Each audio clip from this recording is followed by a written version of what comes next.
Hi guys, this is Creative Cuts, a channel where I build, paint and create things. In today's video we're going to go back in time and build a Tudor style medieval house.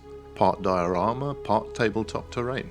Now these houses come in all sorts of variations and you could build a whole town of them if you wanted. But I'm going to stick with an iconic overhang design. I will cover all the techniques and materials I use so you can give this a go yourself if you wanted to.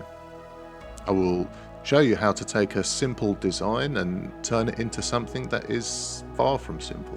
I love sharing little bits of knowledge I've picked up along the way, and because sharing and learning is fun, I would like to take a moment to thank Skillshare for sponsoring today's video. Skillshare is an online learning community with thousands of inspiring classes for anyone who loves learning and wants to explore their creativity and learn new skills. They have a premium membership which allows you unlimited access to courses covering a really wide range of topics, from photography or painting to productivity and marketing, only to name a few. I recently took the course on the fundamentals of DSLR photography by Justin Bridges to brush up on my skills, and I was amazed at the quality of information and how it was presented. I definitely learned a lot and also confirmed some information that I'd already learned but wasn't too sure about. This has only piqued my interest further to try some of the other courses and certainly given me some additional skills that I can use when filming or photographing my models. So head over to Skillshare by clicking the link below, and because they are sponsoring this video today, the first 1,000 people to use the link will get 1 month free trial of Skillshare, and after that it's very cheap to start your premium membership. Thank you to Skillshare for supporting the channel and sponsoring this video. And so to begin, I took a few sheets of 5mm foam board, which would be the main structure to the house. This sometimes comes with paper on the outside, but in this case it's just sheets of foam. Both would work fine. I also got 2 kinds of wooden sticks, some coffee stirrers and some popsicle sticks. And also some matchsticks. I got a big bag of 1,000 cheap online. Some regular wood glue. I like this Gorilla Glue, but any PVA or wood glue would work fine. I also use a hot glue gun which allows me to work quickly without having to wait for glue to dry. A simple metal ruler for measuring and cutting, and a sharp knife. I took a small off-cut piece of plywood for my base and sanded down the edges a bit so it is a bit nicer to the touch. I planned out the rough footprint on my base and could then use this to easily measure and mark out my walls. You can make these any size you like really and adapt it to your own needs. I used a miniature as a guide to help me with my scale and to make sure the doors and windows would fit. Once all the pieces were cut out, I glued everything together. You could make your life more simple by keeping all the walls separate for painting and assembling it once it's all done, but I work in a very visual way, so seeing how it all fits together is a very important part of the process for me. Everyone is different. If the glue is causing your design to slide, then you can always fix it with a piece of tape or add a little temporary support like I did here.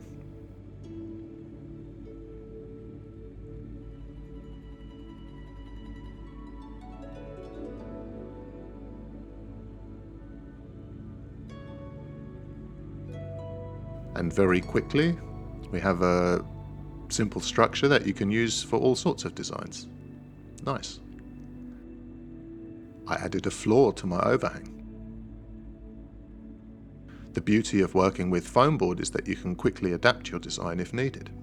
Here I decided to add a few more windows. These were sketched out and then cut with a sharp blade. I often get asked how I make stairs, and one simple way is to use the squares on the cutting mat to quickly give you the correct angle and spacing between the steps. I cut some equal lengths to be the steps and then glued it all together. I even decided to add a small broken step for added detail. I also used some of the wider popsicle sticks to make some window frames. I took my time here to try to get everything nice and neat, as time spent at this stage will save a lot of headache down the line. I then used some matchsticks and carefully cut these to size to make my window dividers.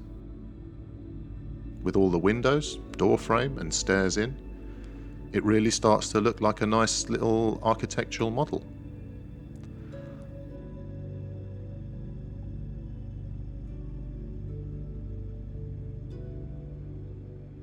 but those familiar to my channel will know that I love a bit of destruction, so I drew out an area where the wall could have been blown out.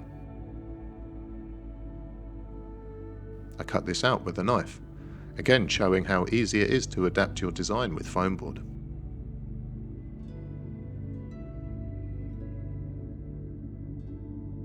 I also cut away a bit of the floor to give me a more interesting shape. Then it was time to lay some floorboards, and the popsicle sticks were about the right width for this. Next I used some Mod Podge to seal the foam ready for painting. You could thin down some PVA glue with some water instead, as this will give you a similar effect. I purposely left the roof off so I could easily access the inside to paint. Next I mixed up a dirty yellow acrylic paint and applied this to the walls inside and out.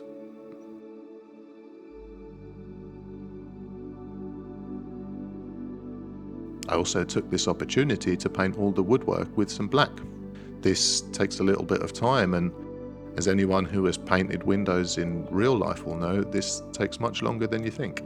This is the same, but only on a smaller scale.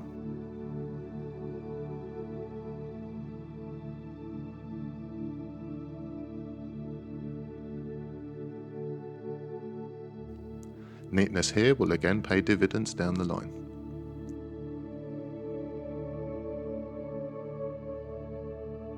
And now for the external woodwork that is typical of this style of Tudor house. I decided to paint loads of coffee sticks black and then attach them, as painting each one while fixed to the model would be tricky. I also had a couple of lengths of 5mm balsa wood that I'd cut down, and also painted these black before fixing them to the underside of my overhang. I crushed up some of the foam offcuts and broke up some coffee sticks, and then with some PVA glue I began to add some rubble to my decaying house.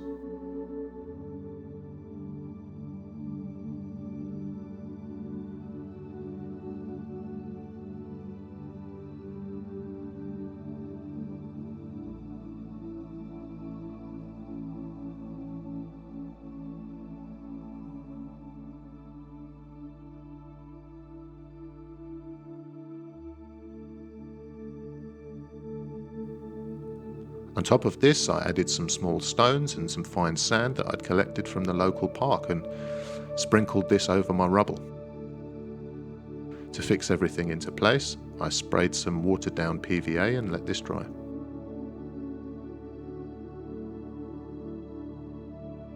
And while I had my basing sand out, I also used this opportunity to add a bit of texture to the base around the outside of the house.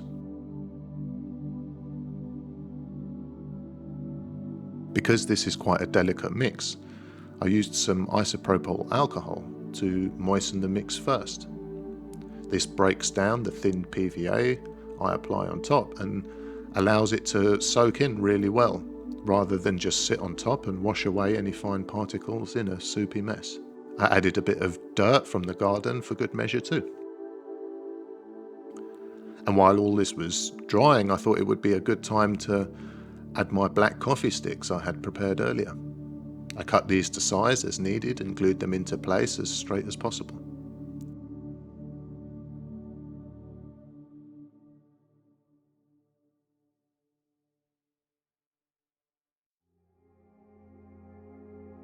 I tried to create a pattern that looked evenly spaced and well planned, even though it was very much made up on the spot.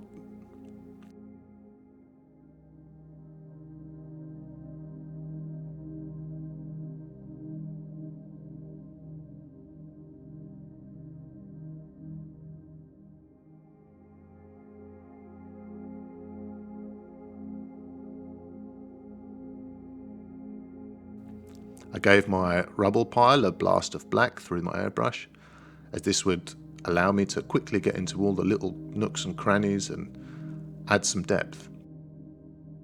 And while I still had some paint in the cup of my airbrush, I quickly hazed in some darker areas on the outside of the building.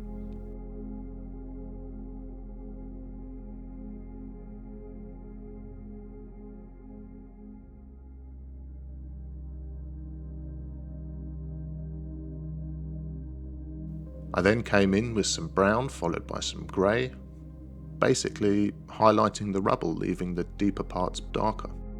I painted the floorboards and stairs in a greyish brown.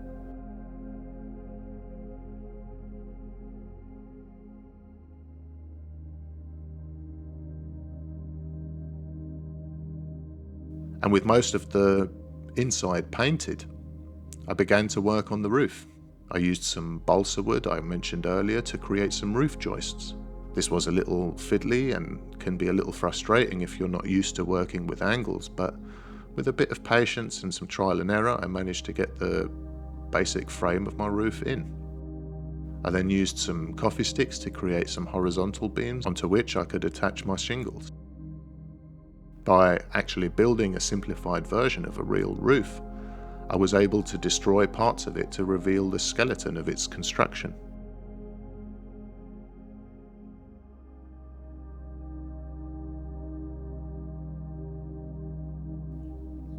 I painted this in the same colour as the floorboards.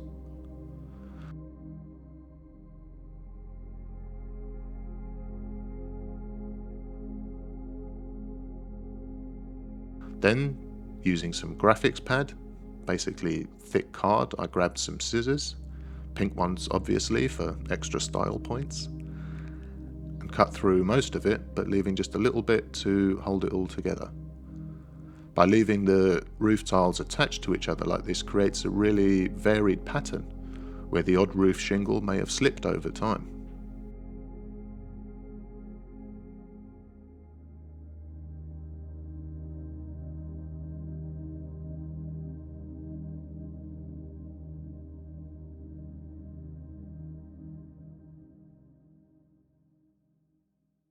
I made some little L-shaped roof tiles to cap the roof and glued these into place. This hides any joints and allows your imaginary residents to stay dry should they encounter an imaginary thunderstorm.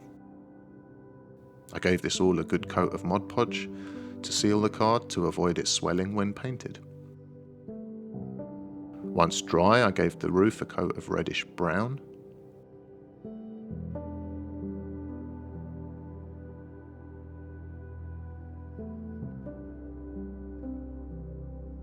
And while this was drying, I added a bit more dirt and sand around the base.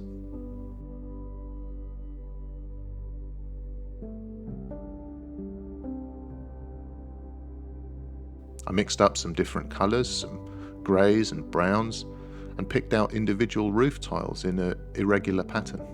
I then used an old brush to dry brush some more colour variation into the roof.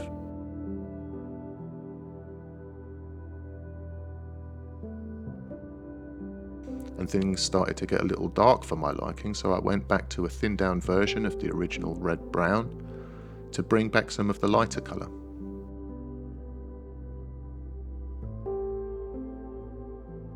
And now the roof was looking pretty good, so I thought it was time to add some washes. I keep this mix of black and brown ink, thinned with water to hand, and applied this liberally all over the model. Usually I would take care not to leave any drips or pooling, but in this instance, the messier the better.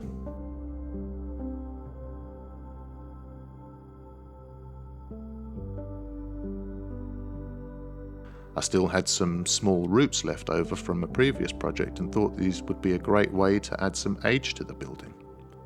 I carefully fixed these into place with some super glue and activator.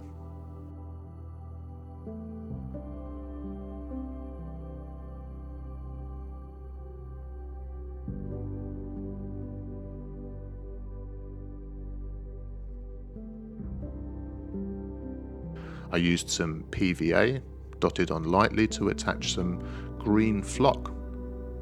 This makes for a nice lichen-like texture, and I apply this in areas where some plant life could feasibly grow.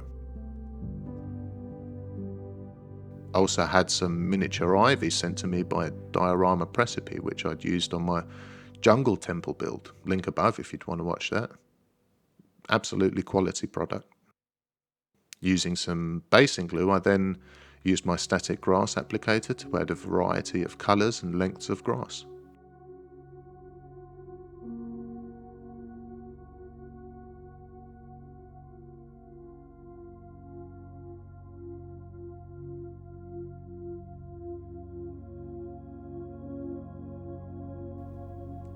I couldn't fit the applicator into the gap under the overhang, but I just sprinkled these parts on by hand.